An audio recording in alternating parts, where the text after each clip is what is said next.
Қайырлы күн. Мен бүгін қызылша ауруының қалай өрбитіні жөнінде әңгімелеп беремін. Қызылша дегеніміз өте жұқпалы, әуеде тамшылау жолымен жұғатын инфекция. Инфекцияның көзі аурудың жасырын кезеңіндегі және тері бөртпелері шыққаннан бастап 4-5 күн ауырған адам инфекция көзі болып табылады. Қызылша ауруы жөтелгенде, түшкіргенде, әдеттегі сөйлеу кезінде жұғады.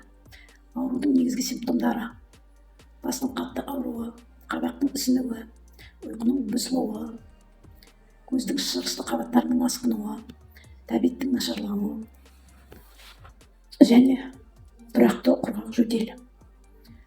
Бұны болдырмау үшін алдын алу шаралары: жоспарлы түрде иммундау.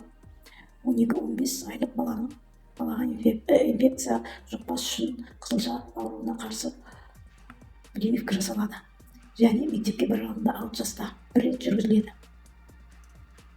Қызылшаның асқынулары әсіресе балалар арасында пневмонияға, стоматит асқынуға алып келеді. Әсіресе ересек адамдардың менингит, менингоэнцефалит және полиневрит дамуы мүмкін.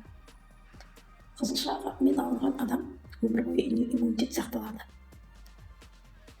Қызылша ауруын болдырмас үшін өздеріңіз сақтық шараларын алдын алып жүрулеріңіз қажет. Ауырмаңыздар. Дендеріңіз сау болсын.